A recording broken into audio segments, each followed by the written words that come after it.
আমাদের সমাজে সব থেকে বেশি সম্পর্ক ছিন্ন করে নারীরা।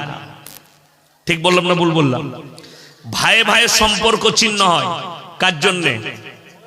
বউয়ের জন্যে। বউটা নারী না পুরুষ? নারী। নারীর জন্য।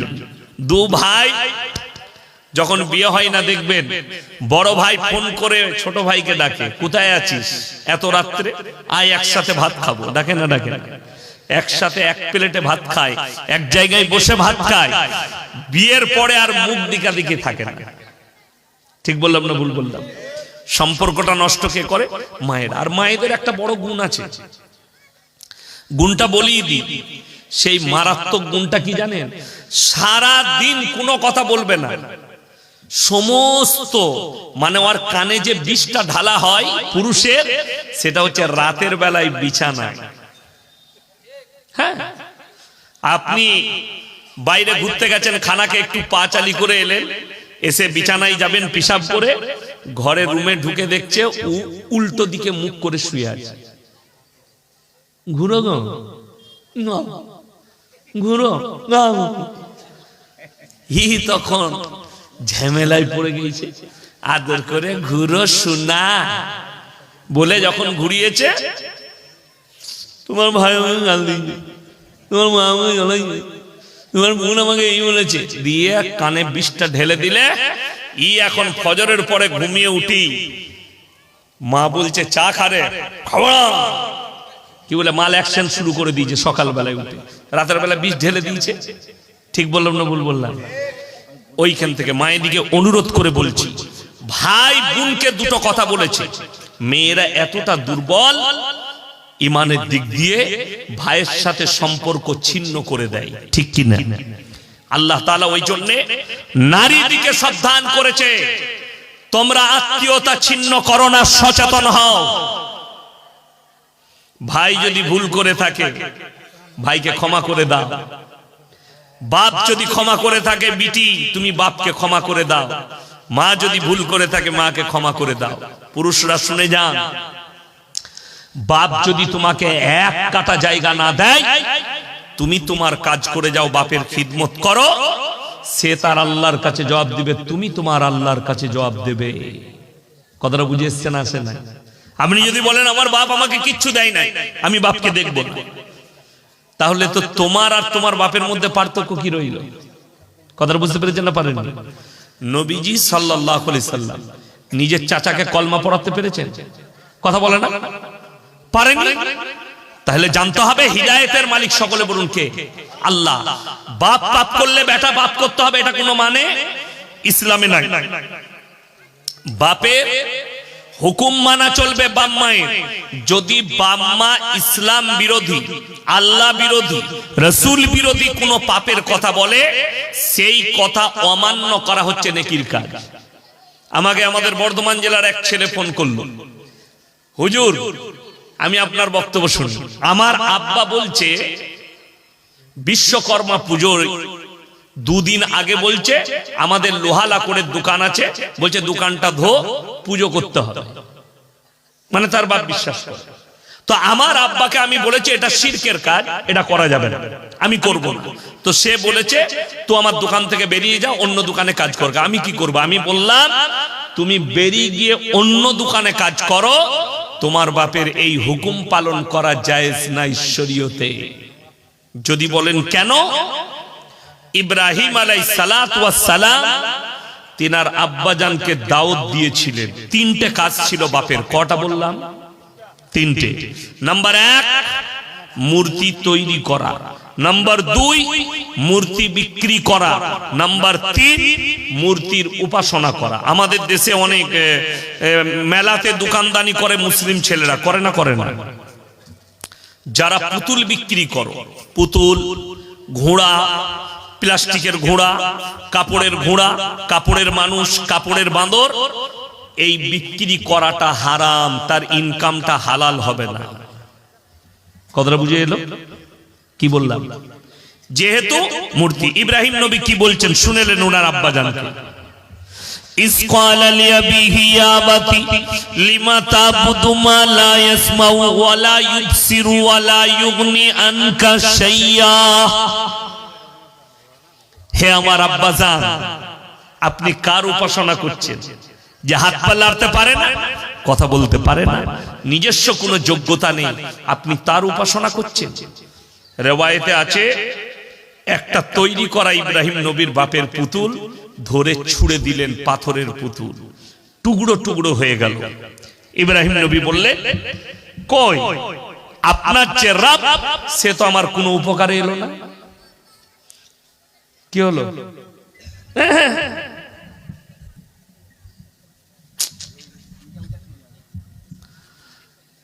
দেখলে যেরকম ছিল ঠিক ছিল, গোলমাল করতে চলে গেল, ছেড়ে দেন, থাক।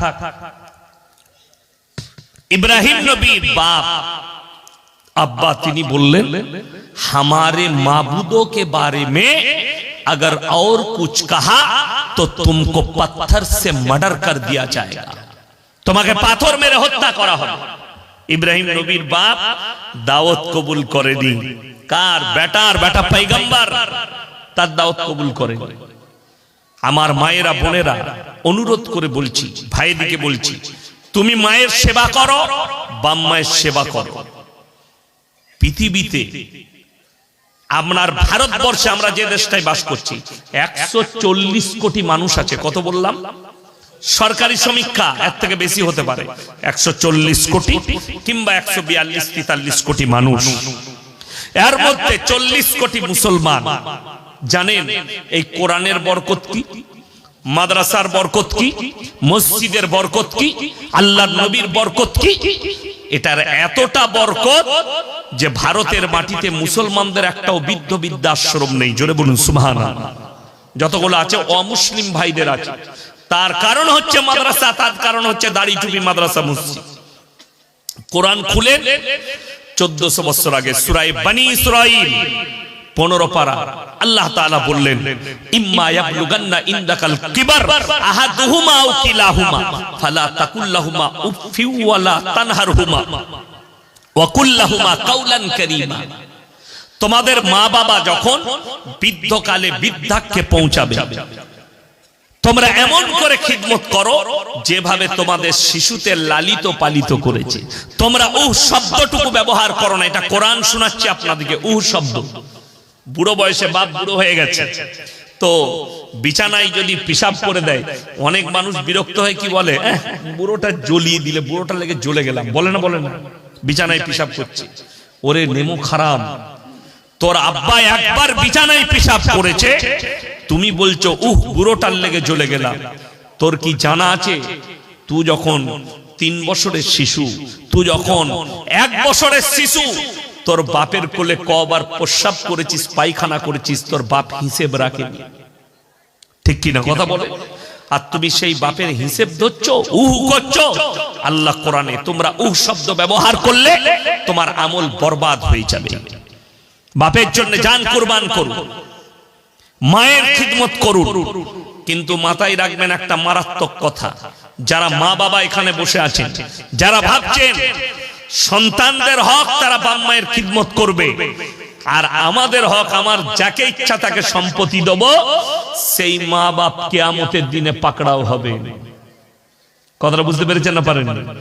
একটা বেটাকে বেশি সম্পত্তি দিবেন আর একজনকে কম, তার হক মেরে নেবেন, দিয়ে আর একটা বেটাকে দিবেন, কিয়ামতের দিনে পাকড়াও হবেন, আপনি রেহাই পাবেন না। আপনি যদি মক্কায় কাবা ঘরে নামাজ পড়েন, আপনি যদি 5 বার হজ করে আসেন, আল্লাহর কসম আল্লাহ কিয়ামতের দিনে আটকাবে।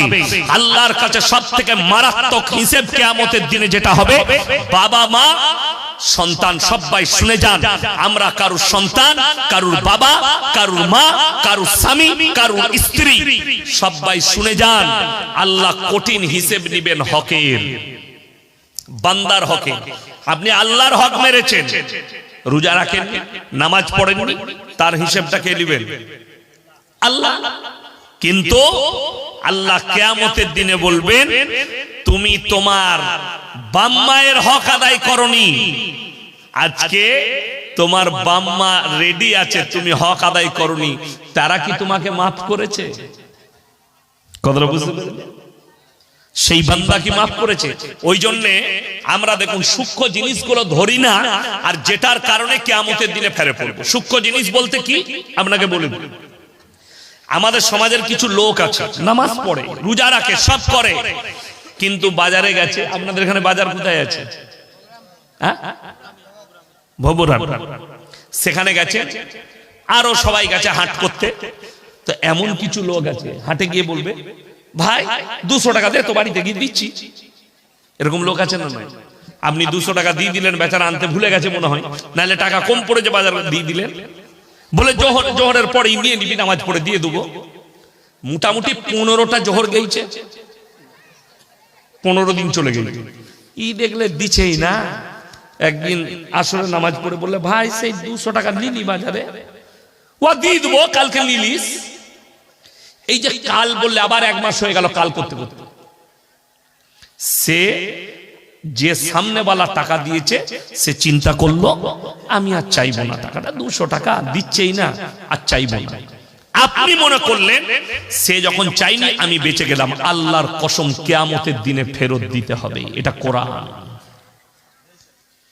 আপনি রেহাই পাবেন না, আপনার নেকি কেটে তাকে দেওয়া হবে টাকার বদলে।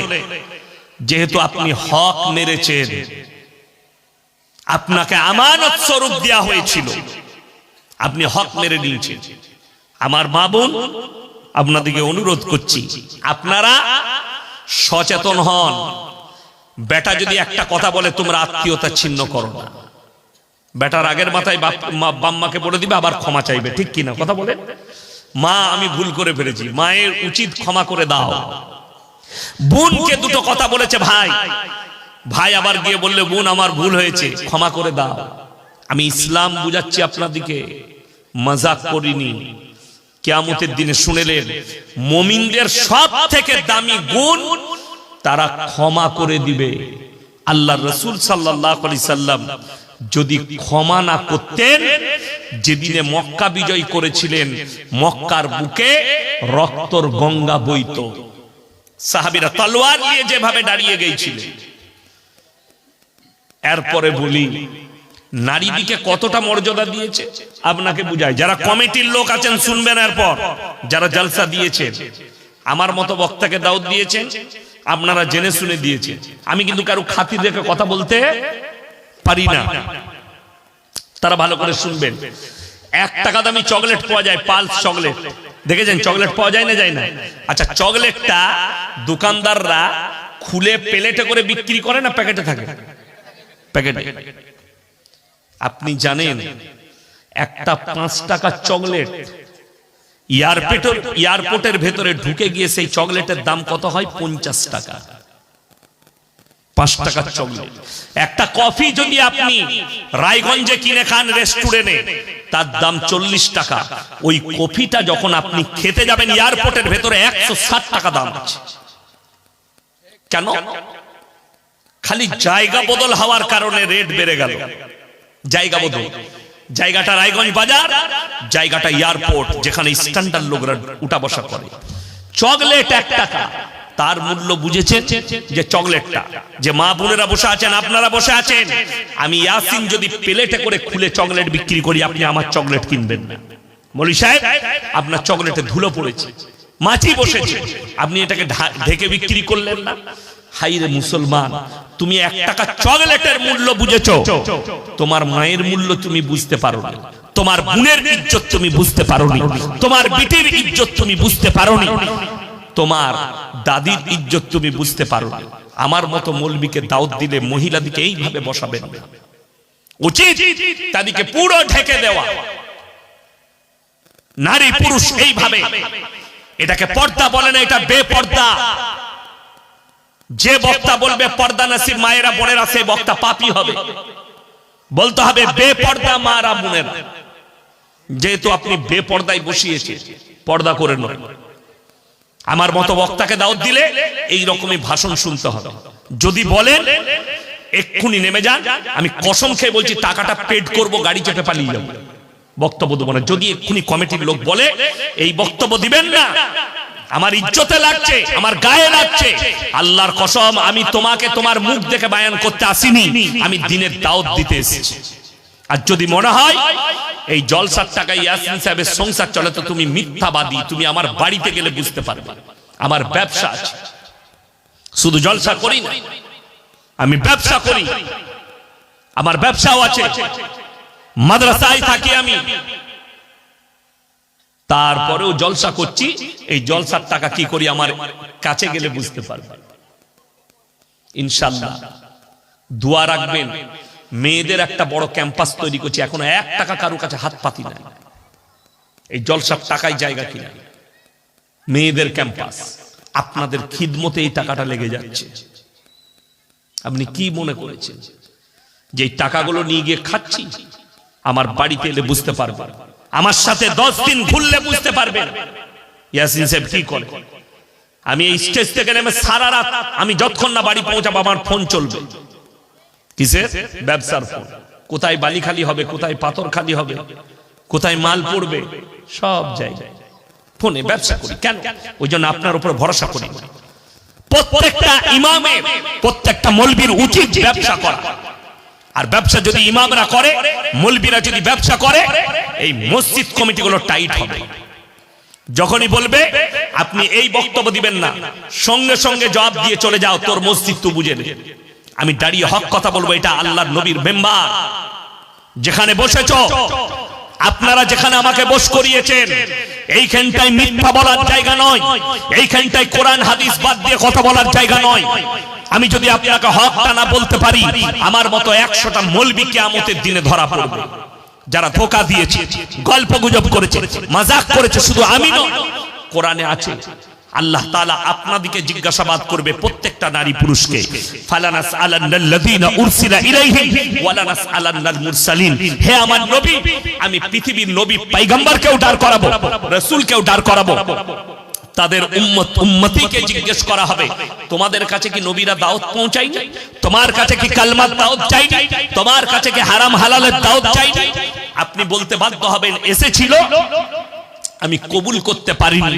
আমার বন্ধুগণ, আল্লাহর নবী সাল্লাল্লাহু আলাইহি সাল্লামকে বলছেন আল্লাহ তাআলা, যার বাড়িতে মারে কোরআন আছে খুলবেন, এটা হচ্ছে সূরা আরাফ, প্রথম পৃষ্ঠায় আছে সূরা আরাফে।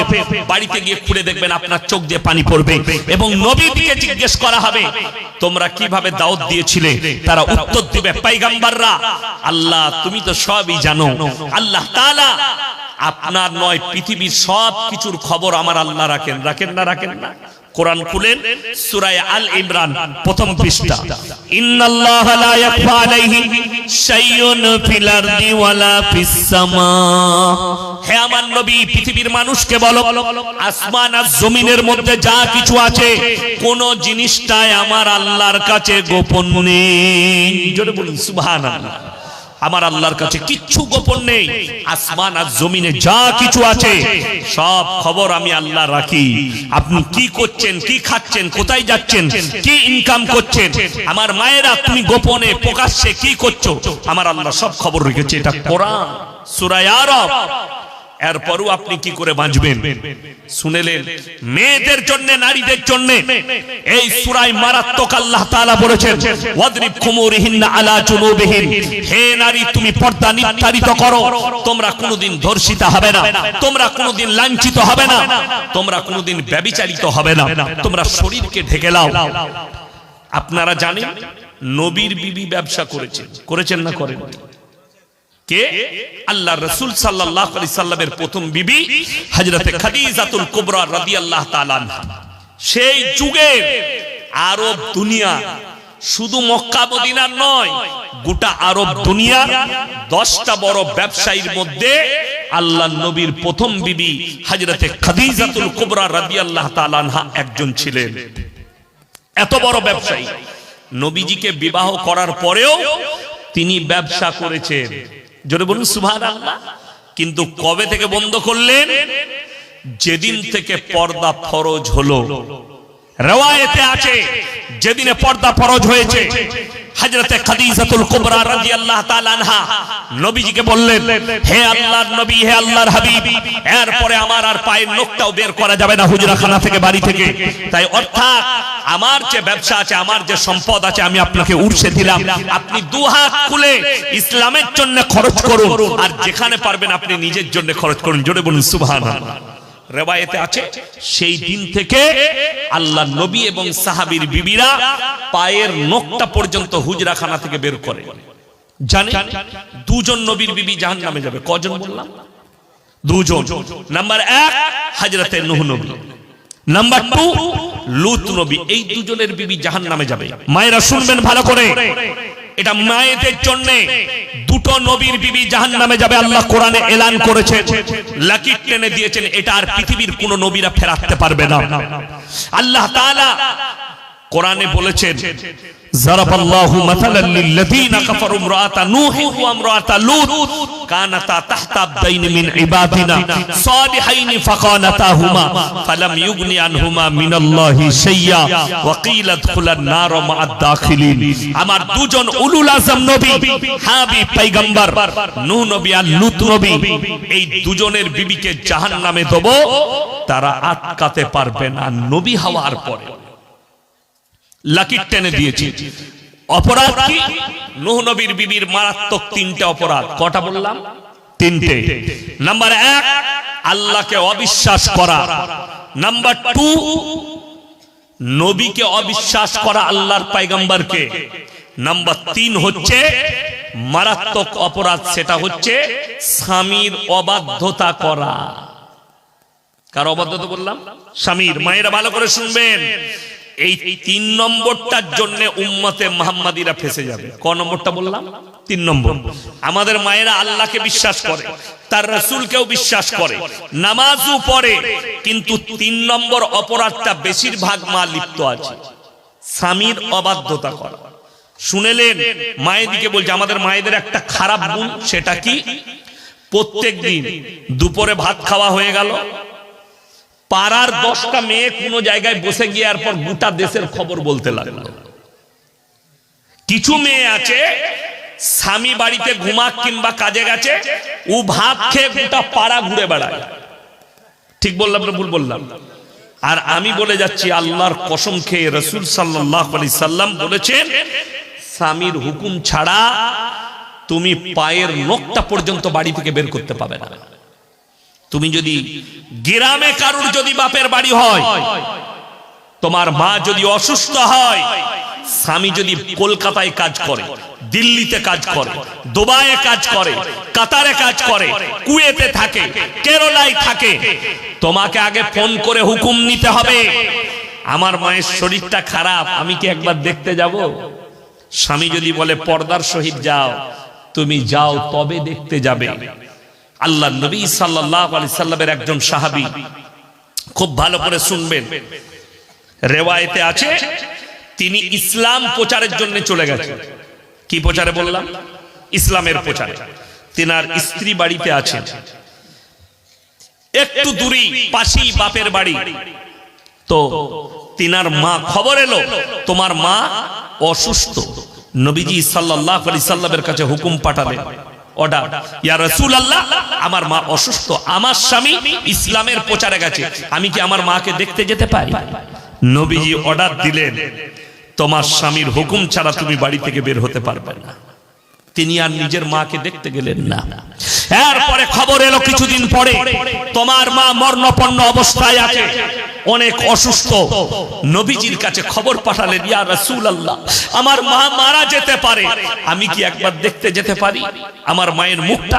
নবীজি অর্ডার দিলেন, তোমার মা, তোমার স্বামী বাইরে আছে, তুমি তার হুকুম ছাড়া বাইরে যেতে পারো না। তিনি গেলেন না। রিওয়ায়েতে আছে কিছুদিন পরে খবর এলো তোমার মা ইন্তেকাল করেছে। আল্লাহর রাসূলের কাছে খবর পাঠালেন, ইয়া রাসূলুল্লাহ, আমার মা দুনিয়া ছেড়েছে, আমি কি আমার মায়ের শেষবারের মতো একবার মুখটা দেখতে পারি? নবীজি সাল্লাল্লাহু আলাইহি সাল্লাম এই শেষবারের মতো হুকুম দিলেন, তোমার স্বামী যখন নেই, তুমি যাও, একবার খালি তোমার মায়ের মুখটা দেখে নাও। জোরে বলুন সুবহানাল্লাহ। এখন তো ফোনের যুগ না, ফোনের যুগ নয়। একটা লোক যে মাঠে খাটে তার বইয়ের কাছেও একটা ফোন আছে, ঠিক বললাম না ভুল বললাম? আর আপনার কাছেও একটা আছে, প্রতি বাড়িতে দুটো করে ফোন। জানেন ভারতে কত লোক বললাম? 140 কোটি। কত ফোন আছে জানেন? আমরা বলি নাই, মোবাইল কোম্পানিরা সমীক্ষা করেছে গোটা ভারতবর্ষে 250 কোটি মোবাইল ব্যবহার হয়। কত কোটি বললাম? 250 কোটি। আছে 140 কোটি মানুষ, আর মোবাইল ব্যবহার 250 কোটি, মানে এক একজনের কাছে দুটো করে ফোন। আমার একটা ফোন দেখছেন, কিন্তু সিম আছে দুটো। একটা নম্বর সবাই জানে, আর একটা নম্বর কেউ কি বলিনি। আমার ফ্যামিলি জানে, আমার আত্মীয় স্বজন জানে, আমার ভাই। আপনাদিকে বলে দিই, ফোনের যুগ। আপনার পাশের বাড়িতে, বাপের বাড়ি, মা অসুস্থ, আব্বা অসুস্থ, হ্যাঁ আমার স্বামী, হ্যাঁ গো আমি, আমার মা অসুস্থ, একবার দেখে আসবো। চলে যাও, পর্দার সহিত হুকুম পেয়ে গেলে। আরে বাজার যাবে রায়গঞ্জ শাড়ি কিনতে, কাপড় কিনতে, স্বামী বাড়িতে থাক আর না থাক, ও হুকুম লিবার প্রয়োজন নাই, ও কুচা করে ফেরার লাভলি মেকে বেরিয়ে গেল। ঠিক বললাম না ভুল বললাম? তুমি জাহান্নামের রাস্তাটা ক্লিয়ার করছো, স্বামীর হুকুম ছাড়া বাইরে বের হতে পারবে না, এটা ইসলাম বলছি। এই মারাত্মক অপরাধের কারণে নূহ নবী আর লূত নবীর বিবি জাহান্নামে যাবে। মায়েদিকে অনুরোধ করছি, স্বামীর বাধ্য হও। রাসূল আকরাম সাল্লাল্লাহু আলাইহি সাল্লামের হাদিস, কিয়ামতের আলামতের মধ্যে মারাত্মক আলামত, পুরুষরা বিবির গোলামি করতে শুরু করবে, যেটা এখন শুরু হয়ে গেছে। ঠিক বললাম না ভুল বললাম? এখন পুরুষরা বিবির গোলামি করতে শুরু করে দিয়েছে। আমি বলে যাই, মুমিন মেয়ে পরীক্ষা করবে। হে আমার যুবকরা, কথা বলে, করবেন না করবেন না? এই যুবকরা হাত তোলা, যাদের বিয়ে হয়নি তারা হাত তুলেন তো। কার কার বিয়ে হয় না হাত তুলে যুবকরা। তোমাদের জন্য একটা ভালো ওষুধ দিয়ে যাব। আরে লজ্জা লাগছে, আমি তোমাদেরকে বলবো না, আমি ওষুধ দেবো। যারা আমার যুবক আছো, যাদের বিয়ে হয়নি, তোমরা যদি বলো মেয়েটা মুমিন কিনা চেক করব, তাহলে সর্বপ্রথম বলবে তুমি মুখে দাড়ি রেখে নামাজি হয়ে মেয়ে দেখতে যাও। মেয়েটা যদি বলে দাড়ি নামাজিকে, দাড়িওয়ালা নামাজিকে বিয়ে করব না, জানবে মেয়েটা 2 নম্বরই মেয়ে। কথাটা বুঝে এলো না? এলো না? এখনকার মেয়েরা তো বলছে দাড়িওয়ালা ছেলেকে বিয়ে করব না, নামাজি ছেলে। কেন? ও বিয়ে করবে কাকে? গুটকা করকে, জানোয়ারকে, শুয়োরের মতো চুল কেটেছে, শুয়োরের মাথার মতো, তাকে বিয়ে করবে। ও মেলা ঘুরাবে, কি বুঝলেন? ও বাজারে নিয়ে যাবে, মেলা ঘুরাবে, ফাংশন দেখাবে, ফিল্মে নিয়ে যাবে, যার কারণে ওকে বিয়ে করবে। এই মুমিন মেয়ে, ইমানদার মেয়ে খুঁজতে গেলে আগে পরীক্ষা করুন, তুমি দাড়ি রাখো, নামাজি হও, তুমি বুঝতে পারবে। মেয়ে দেখতে গেলে যে মেয়ে বলবে এই নামাজি দাড়িওয়ালা ছেলেকে বিয়ে করব না, জানবে মেয়েটা পাক্কা 2 নম্বরই মেয়ে, এই মেয়ে মুমিনা নয়। আমাদের দেশের সিস্টেম আছে, ছেলের বাপ মেয়ে দেখতে গেছে, চা পা খেয়ে নাস্তা করে নিয়ে এসো মেয়েটাকে, ও মেয়ে আসছে, ওরে বাপ রে, এইখানে পর্যন্ত ঘুমটা ঢেকে আসসালামু আলাইকুম। সালা হুজুররা ফেল হয়ে যাবে সালামে, তাই না? এত দামি সালাম, ওয়ালাইকুম সালাম। বসো বসো বসো। কতদূর পড়াশোনা করেছো? উচ্চ মাধ্যমিক দিয়েছি। আচ্ছা মাশাআল্লাহ। কোরআন পড়তে জানো? জি। নামাজ পড়ো? জি।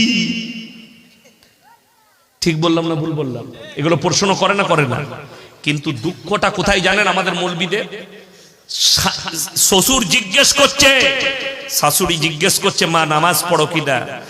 বৌমা হুকুম দিলে আমি নামাজ পড়ি, কিন্তু আদেও সে নামাজ পড়ে না। যেদিন থেকে বিয়ে হয়ে তোমার বাড়িতে বউ মানুষ সেজে এলো, আর শ্বশুর শাশুড়ি তার মৃত্যুকাল পর্যন্ত জিজ্ঞেস করে না তুমি আজকে নামাজ পড়েছো কিনা। ঠিক বললাম না ভুল বললাম? তুমি কোনোদিন জিজ্ঞেস করো না। তাইলে তোমার মতো শাশুড়ির দুর্ভাগ্য আসবে না, তা কার আসবে? তোমার মতো শ্বশুরের খিদমত কি করে করবে, তার মধ্যে যদি দিনটাই না দেখো। যেদিন থেকে বিয়ে হয়ে এলো সেই দিন থেকে নামাজ কাজা শুরু হলো, সে আর নামাজ পড়ে জীবনে। আর বৌমা, শাশুড়ি, শ্বশুর কেউ জিজ্ঞেস করে না। আমি মায়ের দিকে বলছি, শুনেলেন? হে আমার যুবক, বন্ধুত্ব মাঠে শেষ করো, আমি কিন্তু অনেক জায়গায় বলে মায়েদের লেগে শেষে একটু বলবেন, বলে না বলেন? আজকে কিন্তু আমি জলসা শুরু করেছি মায়েদের কাছ থেকে, শেষ করব তোমাদের কাছে নিয়ে দিয়ে। কোথায়? পুরুষদের কাছে শেষ করব। ওই জন্য মায়েরা চলে যাবেন কি জানি না, আগে থেকে বলে দিই যা হবে হবে। ওদিকে আগে ডোজটা দিয়ে দিই, ওদের বয়ানটা শেষ করি, তারপরে আপনাদিকে ধরব। আমার ভাই মায়েদিকে অনুরোধ করছি, আপনাদিকে বলে যাচ্ছে বন্ধুত্ব বাজারে শেষ করো। আচ্ছা আপনারা বলুন তো, পর্দা করা ফরজ না ফরজ নয়? ফরজ। আপনি ভেবে দেখুন, পর্দাকে ফরজ বলেছেন, তো আমাদের দেশের অনেক মেয়ে তারা মনে করেছে বোরকাটা ফরজ, বোরকাটা পর্দা। অনেক মেয়ে মনে করেছে হিজাবটা পর্দা, অনেক মেয়ে মনে করেছে আমি বোরকা পরছি এটাই পর্দা। ভুল, রং। বোরকা হচ্ছে শালীন পোশাক। হাদিসে রাসূল আকরাম সাল্লাল্লাহু আলাইহি সাল্লাম হাদিস বর্ণনা করলেন, তিনটা কারণ ছাড়া মহিলারা বাড়ির বাইরে যেতে পাবে না।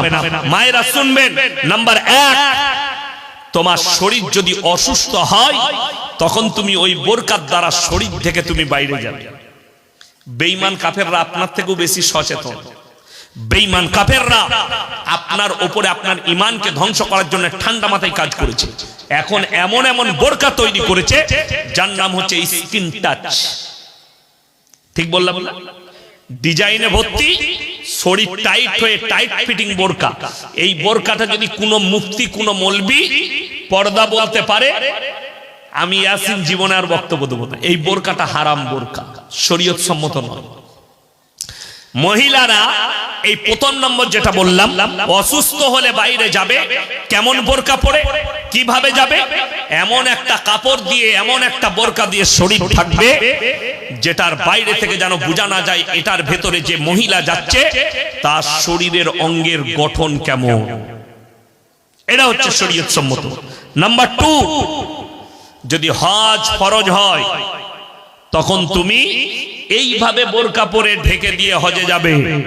নাম্বার 3, যদি কাছের আত্মীয় মারা যায়, কোথাকার বললাম? কাছের। আর আমার মায়েরা যায় কার?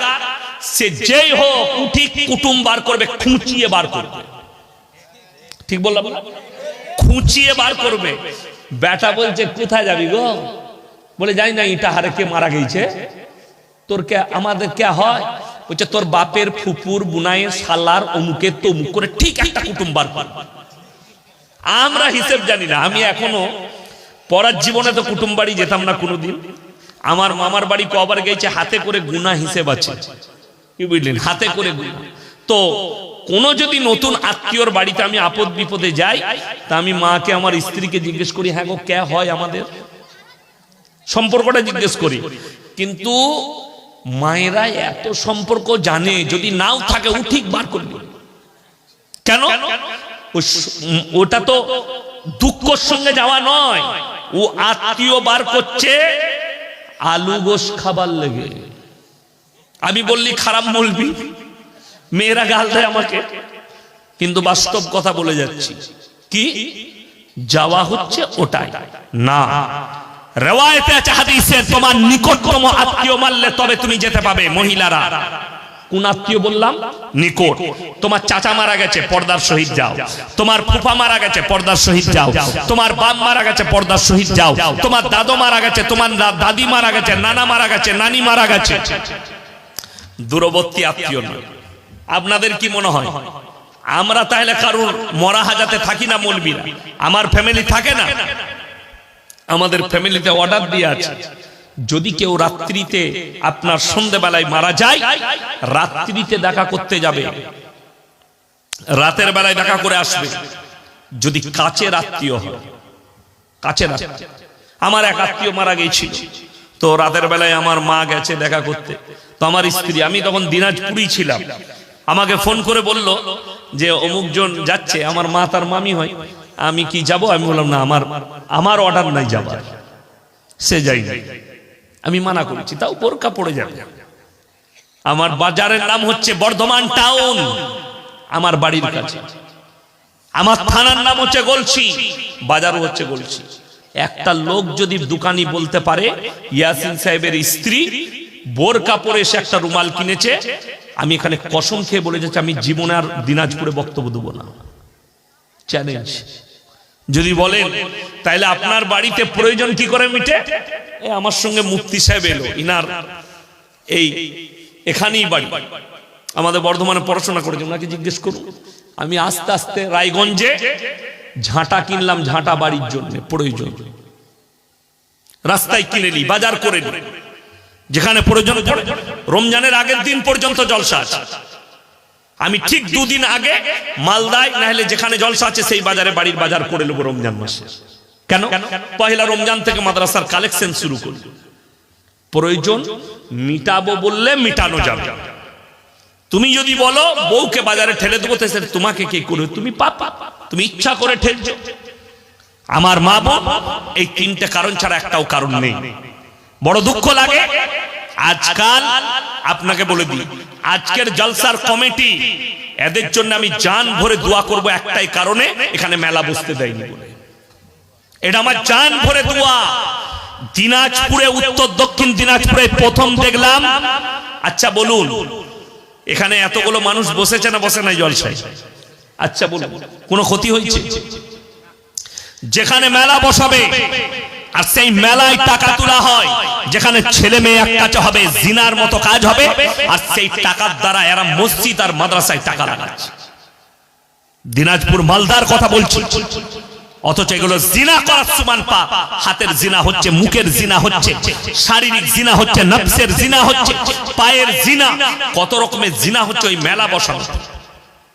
অথচ সেখানে অন্য জাতির মা বোন নয়, আমাদের মুসলিম জাতির নাম মা বোন। আরে আমি তো যোগী আদিত্যনাথ স্যারকে, মুখ্যমন্ত্রীকে আমি সাধুবাদ জানাবো যে তিনি বলেছেন কুম্ভ মেলায় মুসলিমরা দোকান লাগাতে পাবে না, মুসলিমরা আসতে পাবে না। এটা আল্লাহর রহমত হয়েছে। অনেক মুসলিম মনে করেছে আমাদেরকে কেন এন্ট্রি দিবে না, ওটা ঠিকই করেছে, তোমার জানা নেই। মেলা হারাম। দ্বিতীয় নম্বর, যেখানে শিরকের কাজ হয়, আল্লাহ বিরোধী কাজ হয়। কোরআনে আছে, আল্লাহ বললেন যেখানে দেখবে আল্লাহ বিরোধী, রাসূল বিরোধী কাজ হবে, আল্লাহ ব্যতীত অন্য জনার উপাসনা হবে, আল্লাহ বাদ দিয়ে অন্য কারুর উপাসনা হবে, এরকম যদি পাপ হয়, হয় তোমরা জবানের দ্বারা রুখে দাও, তা না হয় হাতের দ্বারা রুখে দাও, তা না হয় ঘৃণা করে ওই জায়গা থেকে সরে এসো। আমাদের বর্তমানে পশ্চিম বাংলায় কিছু জানোয়ার পয়দা হয়েছে মুসলিমদের ঘরে। তারা দেখি ঠাকুর ভাসাতে যাচ্ছে দুর্গা উৎসবে, তারা বলে সম্প্রীতি। বোর্ড লাগানো হয় বাজারে বাজারে, তোমরা সম্প্রীতি রাখো। আর আমাদের দেশের মূর্খ নেতারা তারা বলে, বয়ান করে ধর্ম যার যার উৎসব সভা। এটা যদি দামি কথা হয় তাহলে তাদেরকে বলি, কুরবানির সময় বলবি আমার গরুর ছাড়াবি আই, আমি ছাড়াবো, ঠ্যাংটা ধরবি আই, উৎসব তো সবার। যদি এটা বলা পাপ হয়, এটা বলা যদি কারুর ধর্মেতে আঘাত দেওয়া হয়, কোরআন শোনাচ্ছি আপনাদিকে, যারা এখানে নেতা আছেন তারাও শুনে যান। ওয়ালা তাসুবুল্লাযীনা ইয়াদউনা মিন দুনিল্লাহি ফায়াসুবুল্লাহা আদওয়াম বিগাইরি ইলম। হে আমার নবী বলে দাও, তোমরা তাদের দেবদেবীকে গালি দিও না যারা আল্লাহ ব্যতীত অপরের উপাসনা করে। অজ্ঞাত অবস্থায় তারা তোমার আল্লাহকে গালি দেবে। তোমরা তাদের ধর্মকে আঘাত হানো না। যার কারণে দেখবেন কুরবানির মিটিং, ঈদুল আজহার মিটিং এ থানায় ইমাম দিকে ডাকা হয় না? হয় না? আপনাদের এলাকায় ডাকে না? গোটা পশ্চিম বাংলায় ডাকে। কি বলা হয়? ভাই ইমাম সাহেবরা মেসেজ দিবেন, তোমরা যখন পশু জবাই করো আমরা জানি, এই বক্তব্যই দেওয়া হয়, তোমরা মাংস আত্মীয় বাড়িতে পাঠালে ভালো করে প্যাকেট করে পাঠিয়ে দাও। আমি যাই তো থানায়, এই বক্তব্য দেওয়া হয়। তো এটা যদি সত্য হয়, কোরআনে আছে লা ইলাহা ইল্লাল্লাহ ওয়া লা ইলাহা ইল্লা, তোমরা দুটো নৌকায় পা দিও না। আজকে বলে দিই, এই রাজনীতিবিদরা রাজনীতির সঙ্গে ধর্মকে মিক্স করে ইসলামের কত বড় ক্ষতি করেছে।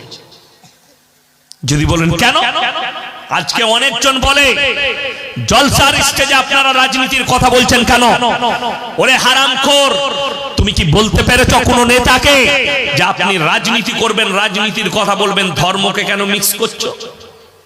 কথাটা বুঝতে পেরেছেন না পারেননি? আজকে তোমরা ধর্মকে নিয়ে ছিনিমিনি খেলার কারণে আমাদের মতো মৌলবীকে স্টেজে আমার সমাজকে বুঝাতে হচ্ছে ধর্মটা কি। তা না হলে আচ্ছা বলুন, সামনে রমজানুল মুবারকের মাস আসছে, হাত তুলে বলুন তো সবাই রোজা রাখবো ইনশাআল্লাহ? সবাই রাখবেন তো? মাশাআল্লাহ।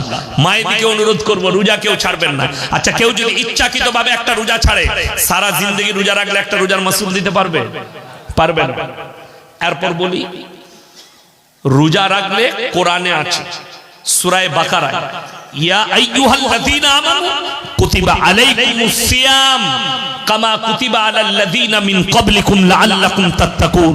তোমরা যখন সিয়াম পালন করো, রোজা রাখো, আমি আল্লাহ তোমাদের তাকওয়াকে বাড়িয়ে দিই। জোরে বলুন সুবহানাল্লাহ। তাকওয়াটা বাড়ে কখন বলবো? সময়টা, হ্যাঁ, তাকওয়া বাড়ে। আচ্ছা, আমাদের সামনে ইফতারি নামানো থাকে না? থাকে না? কেউ 5 মিনিট আগে বসে, কেউ 10 মিনিট আগে। ঠিক বললাম না ভুল বললাম? বসি না বসি না? সামনে ইফতারি থাকে, আমরা অপেক্ষা করি কার জন্য? কথা বলে না? সময় আল্লাহর হুকুম হবে, সময় হবে, ইফতারি করব। শত দামি খাবার থাকলেও আপনাকে অপেক্ষা করতে হবে, হবে না? হবে না? আপনি দোয়া পড়বেন, আল্লাহুম্মা ইয়া ওয়াসিআল ফাজলি ইগফিরলি, আল্লাহুম্মা ইন্নাকা তুহিব্বুল আফওয়া ফাআফু আন্নি ইয়া কারীম। আপনি বসে থাকবেন, দস্তরখানে খাবার থাকবে, আপনি ছুতে পারবেন না। আচ্ছা, যদি কোনো বেরোজগার আপনার পাশে বসে, কথা বলে না? বেরোজগার বসলে আচ্ছা তার এই ফিলিংসটা আসবে? কথা বলে না? সে তো যদি বসে, তার খালি মনে মনে চিন্তা হবে, আজানটা কখন দিবে, এখনো মুয়াজ্জিন দিচ্ছে না। কি বুঝলেন? আমাদের দেশে একটা মা ছিল, বা এমনি সে রোজা রাখতে পারতো না, খুব ভোগ লাগতো তাকে, তো কোন রকমে 1 বছর রোজা রেখেছে, দিয়ে ইফতারি নিয়ে বসে আছে। কি বুঝলেন? আর সে খালি ঘড়ি দেখছে কতক্ষণে টাইম হয়, টাইম হচ্ছে না, আর 1 মিনিট আর 2 মিনিট। শেষকালে ও রেগে গিয়ে কি বলছে জানেন? কুড়োর বেটা মুয়াজ্জিন এখনো আজান দিচ্ছে না কেন? রেগে গিয়ে বলছে, মানে তাকে এত ভোগ লেগেছে। তো এই রকম যারা বেরোজগার হয়, তারা মনে মনে কি ভাবে জানেন? আল্লাহ, টাইমটা কখন হবে, খেয়ে দে পালিয়ে যাব। আমাদের দেশে ইফতারি পার্টি হয় না? হয় না? আজকে যে লোকটাকে ফেসবুকে দেখছেন, মেদিনীপুরের এক নেতা, বিয়ে হয়নি, ভাঁড়, এখনো বিয়ে করেনি, যে লোকটা বলছে মাদ্রাসায় সন্ত্রাসবাদী তৈরি হয়, তার নাম হচ্ছে শুভেন্দু বাবু। আমি তিনাকে বাবু বলি বলবো, সম্মানের সঙ্গে বলবো।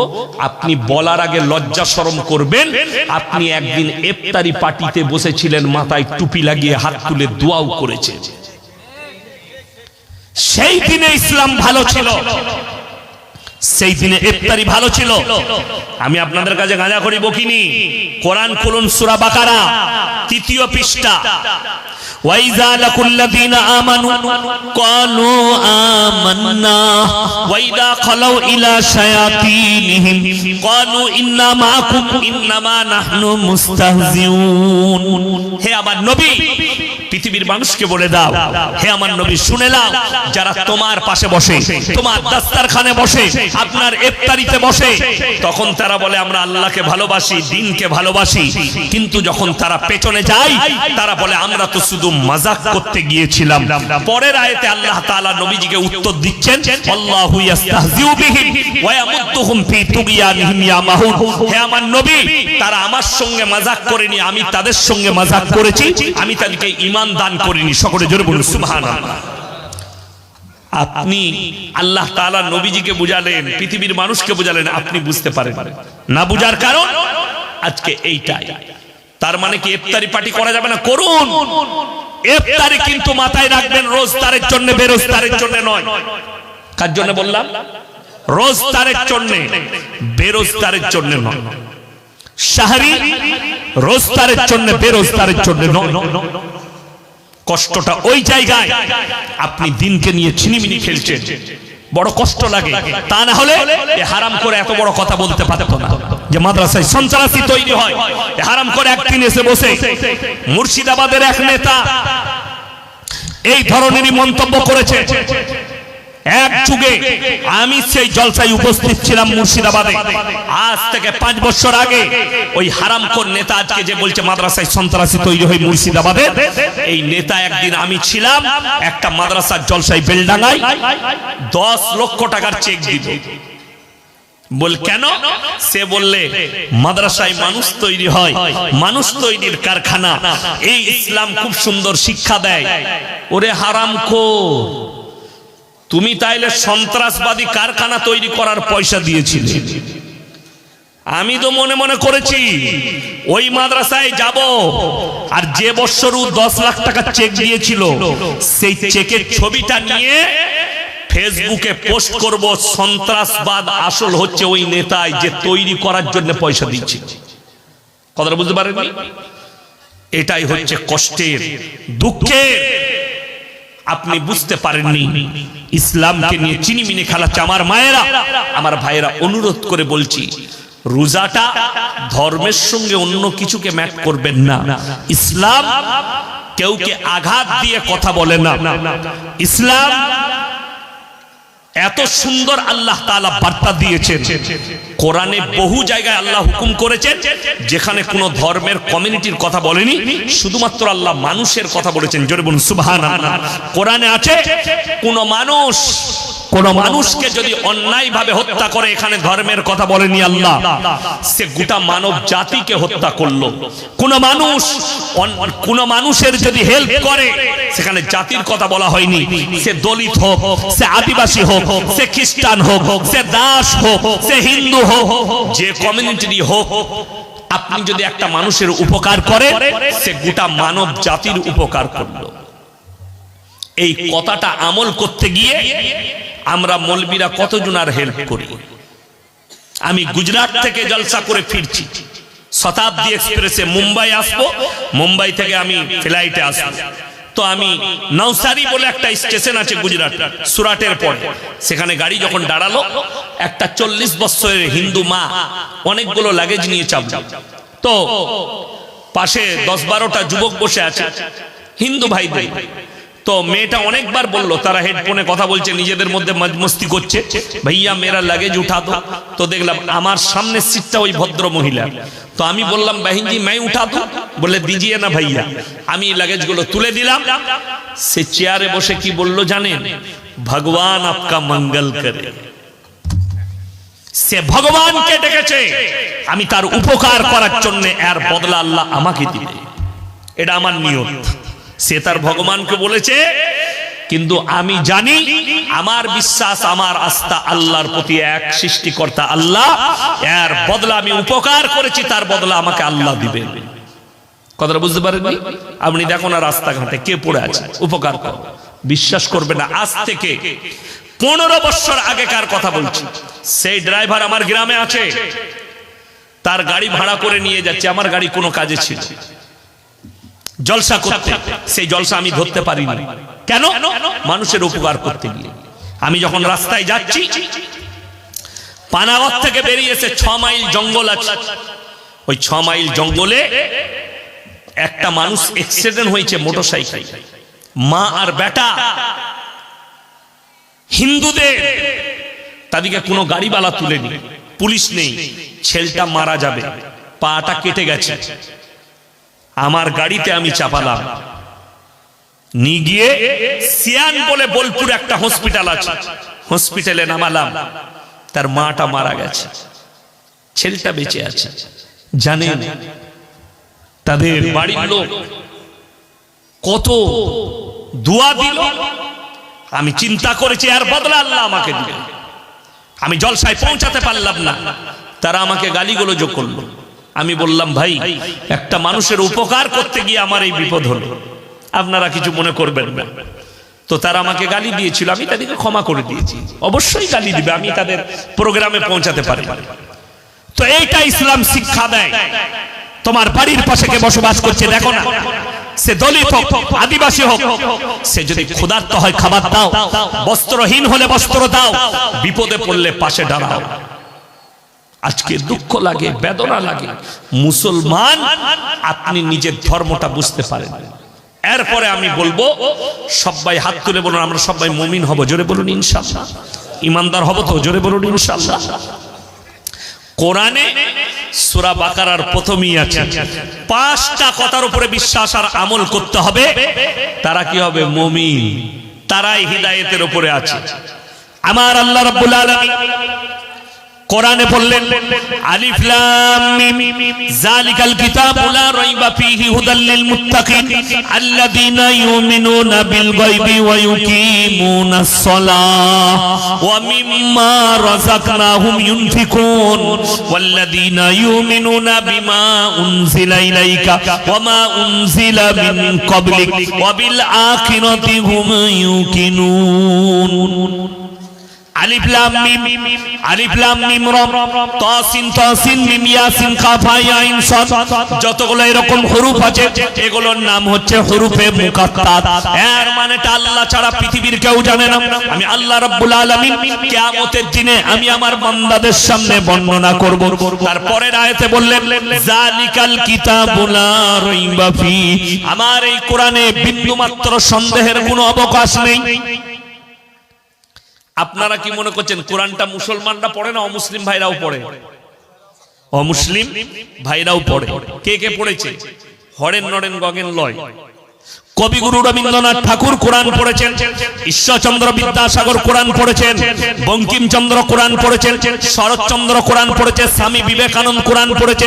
আল্লাহর কসম খেয়ে বলছি, তাদের কোরআন পড়ার আপনার মসজিদে একজন মূর্খ মুসল্লির কোরআন পড়া আমার আল্লাহর কাছে আসমান আর জমিনের ফারাক আছে।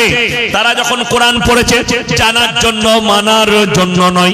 আর একজন মুমিন ব্যক্তি কোরআন পড়ে, আল্লাহ তুমি যা বলেছো সত্য বলেছো, যেটা নিয়ে আমাদিকে আদর্শ দিয়েছ, সুবহানাল্লাহ। একটা মুমিন ব্যক্তি বিশ্বাস করে কোরআন পড়ে। ওই জন্য রাসূলের হাদিসে আছে, কেউ যদি না বুঝেও কোরআন পড়ে এক একটা হরফে 10টা করে নেকি পাবে, জোরে বলুন সুবহানাল্লাহ। না বুঝে পড়লে। ওই জন্য রাসূল আকরাম সাল্লাল্লাহু আলাইহি সাল্লামকে হযরত আবু বকর সিদ্দিক রাদিয়াল্লাহু তাআলা আনহু বললেন, ইয়া রাসূলুল্লাহ, রমজান মাসে কোন আমলটা বেশি করব? নবীজি বললেন, বেশি বেশি করে কোরআনের তেলাওয়াত করো, বেশি বেশি করে কোরআনের তেলাওয়াত করো। এক একটা হরফে 10টা করে নেকি, জোরে বলুন না সুবহানাল্লাহ।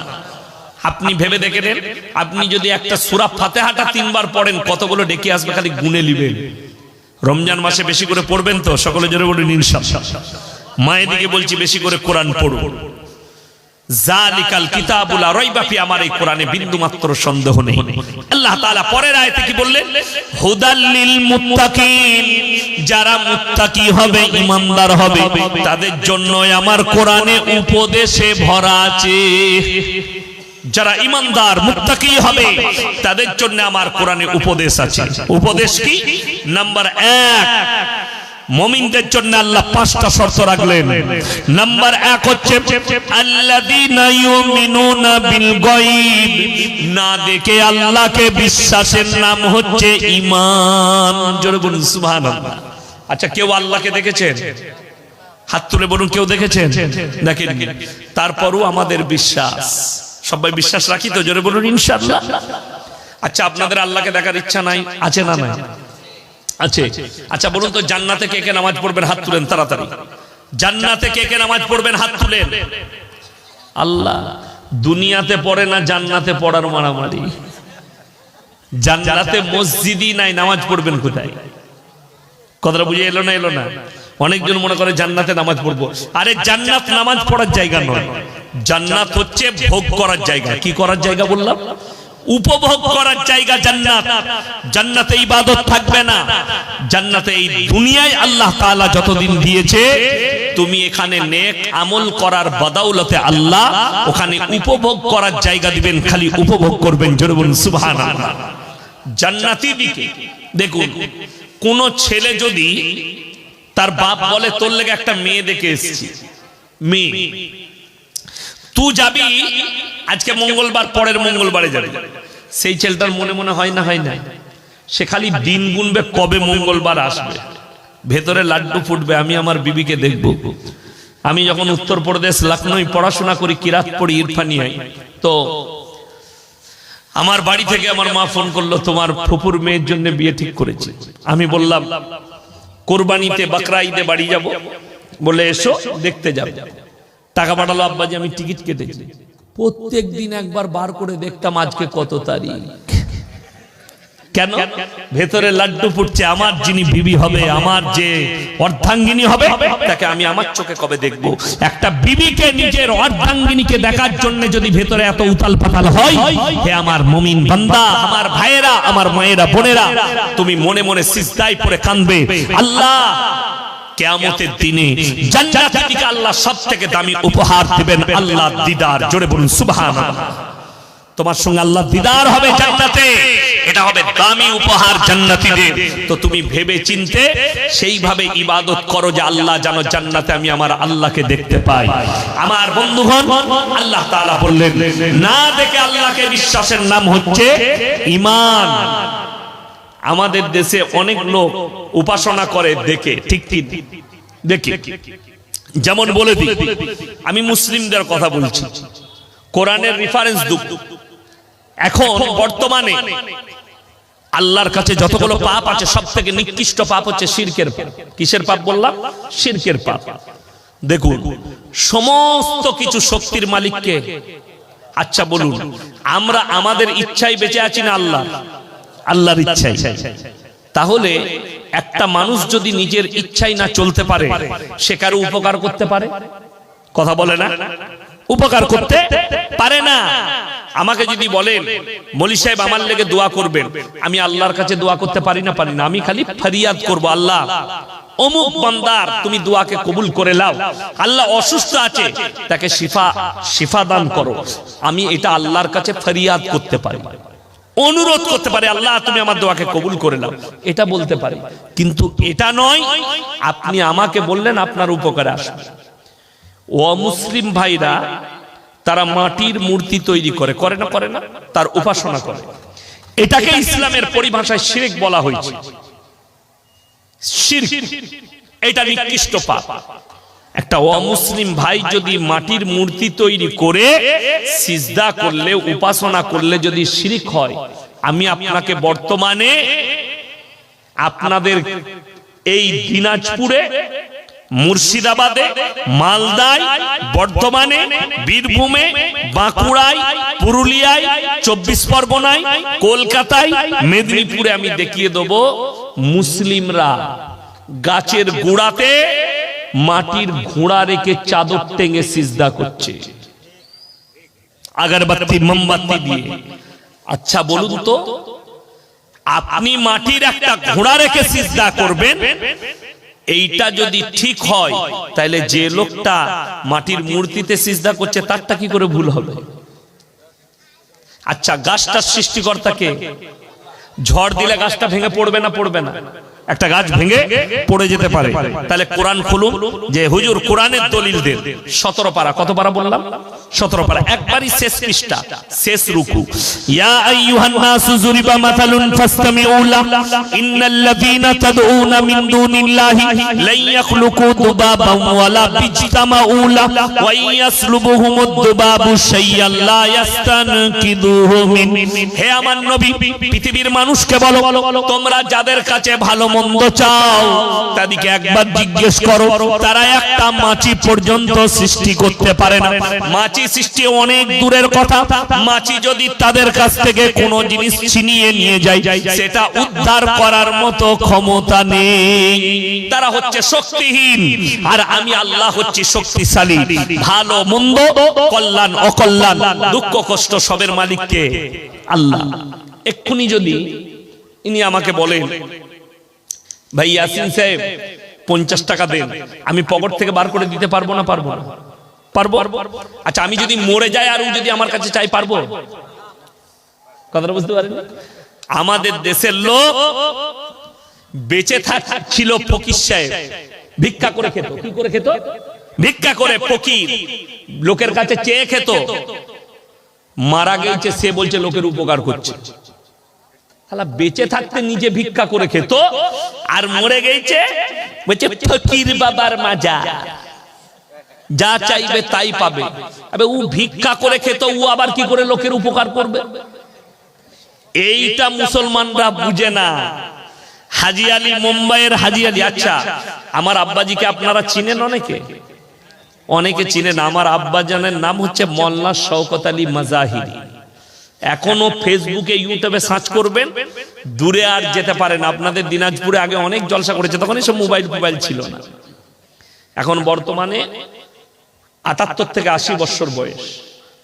তো আমার আব্বাজান কষ্ট করে চলে, লোকে ধরে নিয়ে গিয়ে স্টেজে বসায়, কিন্তু গলা চাঙ্গা আছে, ওই রকমই আছে। 1 ঘন্টার বেশি বলেন না। তো ইউটিউবে সার্চ করলেই পাবেন। তো আমার আব্বাজি যদি আমাকে এখন বলে, বাবা ইয়াসিন, আমি যদি মারা যাই, তো আমাদের পাশেই আছে দামোদর নদী। নাম শুনেছেন না শুনেননি? দামোদর নদী। দামোদর নদী, ওই নদীর মধ্যেখানে আমার কবর দিবি। তা আমার দেয়া যাবে? কথা বলে না। না কেন? কোরআনের কথা মনে করতে হবে। শুনেলেন কোরআনের একটা ভাষা। যারা বেটা আছেন, যারা বৌমা আছেন, তারা শুনে যান। যারা বিটি, বৌমা, বেটা, তারা শুনে যান। এই কোরআনের ভাষাটা, এটা কাজে লাগবে আপনার। রেওয়ায়েতে আছে কোরআনে, মানুষ যখন বৃদ্ধাক্যে চলে যায়, বয়স্ক হয়ে যায়, বয়স হয়ে যায়, তারা খেয়ে বলে খাই নাই, শুয়ে বলে শুই নাই, বাচ্চা ছেলের নাই হয়ে যায়। আমি আমার চোখে, নিজের চোখে আমার নানিকে দেখেছি। 40 বছর আমাদের বাড়িতে ছিল। আমার মা ভাত দিতেন, আবার কিছুক্ষণ পরে বলতো, আমাকে ভাত দিলি না। হাতে মুড়ি আছে, মুড়ি, সকালবেলায় মুড়ি খাচ্ছে। তো আমার আব্বাজি জলসা করে ঢুকেছে, বলে আমাকে মুড়ি দেয় নাই, কিন্তু খাচ্ছে মুড়িটাই। কি বলেন? এটা কিন্তু তার দোষ নয়, এটা হচ্ছে কোরআনের কথা। বয়স হলে মানুষ খেয়ে বলে খাই নাই, শুয়ে বলে শুই নাই। আজকে যদি তোমার দাদুকে এই হালত দেখো, ওই জায়গায় তুমিও পৌঁছাবে। আজকে যদি তোমার মা বাপকে দেখো, তুমি ওই জায়গায় পৌঁছাবে। বৌমারা শোনো, আজকে যদি তোমার শাশুড়ির এরকম হয়, হেসে উড়িয়ে দিও না, মজাক করো না। কেন? তুমিও একদিন ওই জায়গায় পৌঁছাবে, শাশুড়ির জায়গায়। এটা সকলের জন্য আমাকে ভাবতে হবে। আমার আব্বাজি ভুল বকছেন কোরআনের কথা মোতাবেক। আমি পানিতে নিয়ে গিয়ে নয়, আমি কবরস্থানে দাফন করব আমার আব্বা, ঠিক কিনা? আমি খালি চিন্তা করি কোন